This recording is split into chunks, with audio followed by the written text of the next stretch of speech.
Muito bem, meus amigos, minhas amigas, estamos estudando um assunto bem cheio de detalhes, mas que você vai ter um grande diferencial competitivo para fazer qualquer prova em alto nível.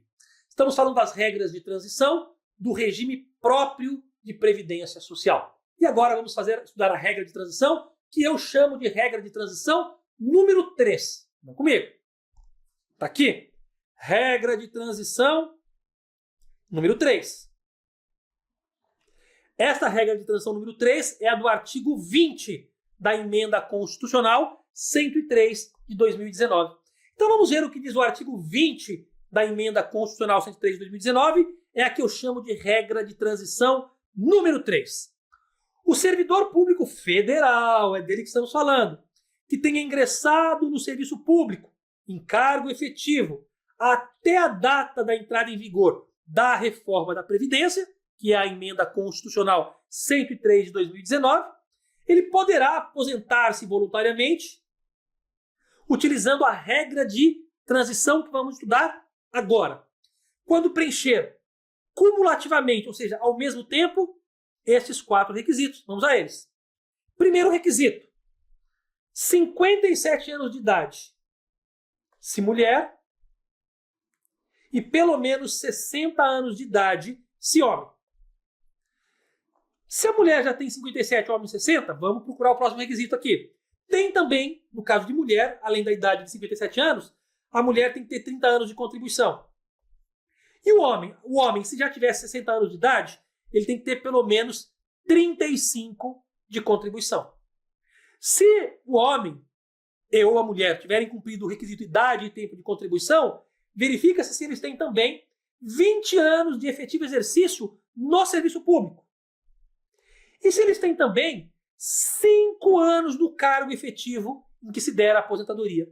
Então vejam, tem que ter cumprido a idade, tem que ter cumprido o tempo de contribuição mínimo, tem que ter, além disso, tempo de 20 anos de serviço público e pelo menos 5 anos no cargo efetivo em que se der a aposentadoria. Então, idade 57, mulher 60, homem. Mulher, 30 anos de contribuição também e homem 35. Além disso, 20 anos, tanto homem quanto mulher, no serviço público e pelo menos 5 no cargo em que será aposentado. E além disso, um pedágio, um adicional. Tem que ainda ter que cumprir, além de cumprir os 3 requisitos acima, tem que cumprir um período adicional de contribuição correspondente ao tempo que, na data de entrada em vigor da Emenda Constitucional 103 de 2019, quanto faltaria para atingir o mínimo de contribuição, né?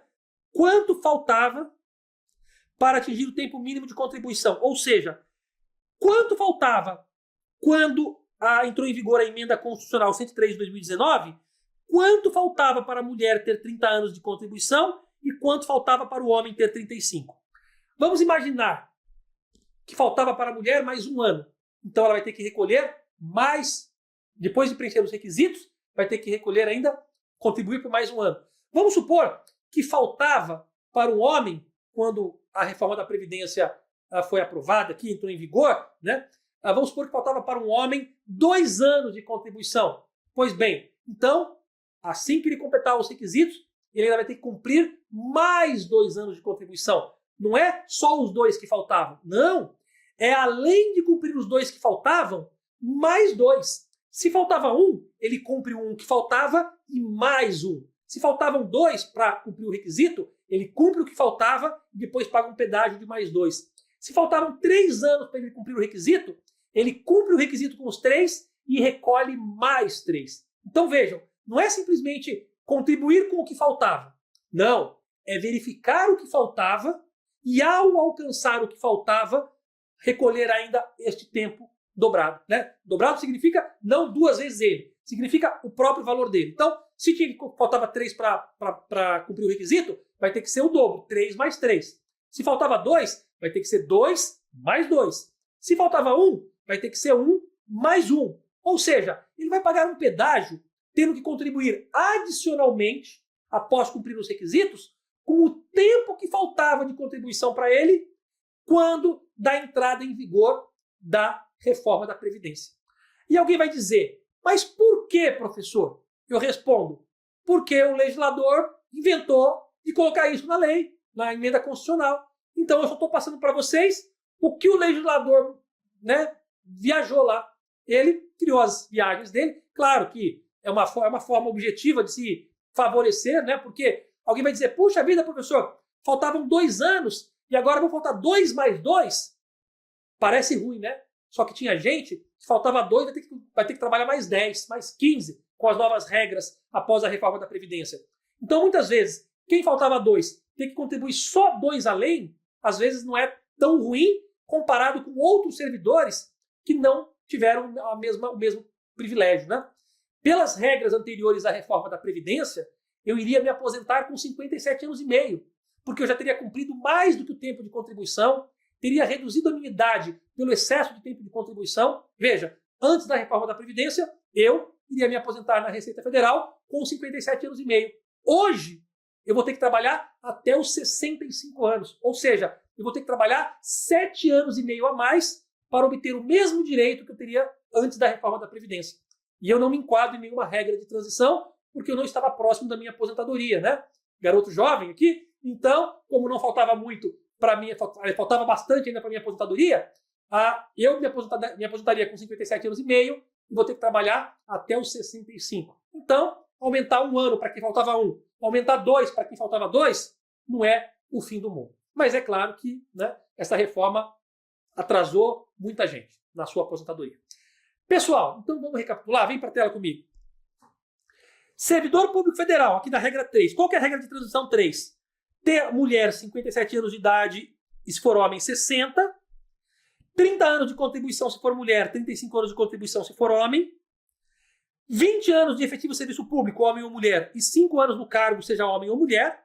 E este pedágio aqui, ó, ou seja, contribuir adicionalmente, né, em relação, com a quantidade de tempo que faltava quando entrou em vigor a reforma da Previdência. Quanto mulher precisava, faltava para 30, e quanto homem faltava para 35. Quanto faltava para a mulher, 30 anos de contribuição, é o que ela terá que contribuir a mais por esta regra de transição, se a ela se aplicar. E no caso do homem, o quanto faltava para ele completar 35 de contribuição quando entrou em vigor a reforma da Previdência, é o quanto a mais ele deverá contribuir, né, após cumprir o requisito. Tranquilo? Então, são esses requisitos aqui da regra de transição número 3. Vamos para a tela.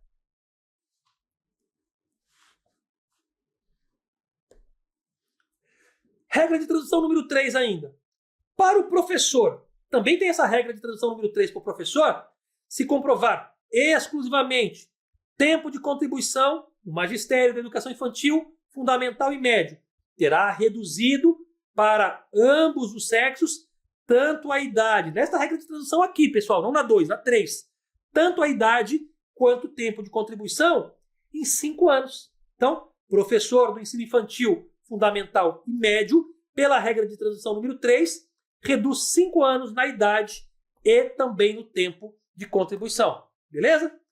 Além disso, ainda sobre a regra de transição número 3, qual que é o valor da aposentadoria dentro desta regra de transição? Vamos lá. Vocês já sabem, se o servidor público ingressou no serviço público em cargo efetivo até o final de 2003, né, neste caso, e não tenha feito opção pelo regime de previdência complementar, ele terá direito à totalidade da sua remuneração no cargo efetivo em que se aposentou. Mas se não for um servidor que se enquadre nessa situação de cima, ou seja, e para os demais servidores públicos que não terão direito à totalidade da sua remuneração, aí se aposenta na forma da lei, e isso está aqui para vocês no próximo slide, que é o seguinte, ó, vocês já sabem, até que lei discipline o cálculo de benefícios do regime próprio da União, o valor do benefício será 60% daquela média aritmética, né, das remunerações, da base da remuneração de julho de 94 até hoje, devidamente atualizada, limitada pelo teto do regime geral de previdência, faz a média, tira 60% dela e acrescenta mais 2% para cada ano de contribuição que exceder o tempo de 20 anos de contribuição. Ok? Estou falando isso para vocês mais uma vez e repito várias vezes. Por quê? Porque é uma estratégia para a memorização de vocês. Muitas vezes eu vou, eu volto, eu falo algo, falo de novo, e isso vai fazendo com que o assunto vá naturalmente entrando aí por osmose na sua corrente sanguínea. Beleza?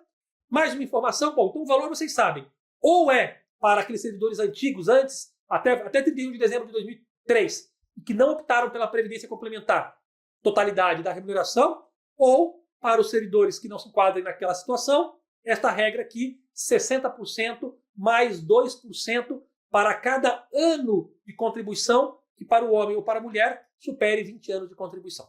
Tranquilo? Mais uma informação para fechar essa regra 3 aqui, ó. Como é que fica, e eu estou repetindo também, como é que fica a aposentadoria para os servidores dos estados, do DF e dos municípios? Ora, para eles você já sabe, devem seguir as normas constitucionais e as normas infraconstitucionais anteriores à da entrada em vigor da reforma da Previdência. E usará essas regras anteriores enquanto não houver alteração na sua legislação interna para o seu regime próprio, ok? Então, mais uma vez, repito também, que para servidores da União são as regras que nós estudamos. Para servidores dos estados, DF e municípios, valem as regras anteriores à reforma da Previdência, ok? Até que diga-se de passagem, são bem vantajosas. As regras anteriores são mais vantajosas do que as regras atuais. Então, não é ruim para os servidores dos estados, DF e município que utilizem regra anterior, tá? Eles utilizam a regra anterior até que a legislação do seu regime próprio seja alterada. Beleza? No próximo tópico, nós vamos para mais uma regra de transição. Até já!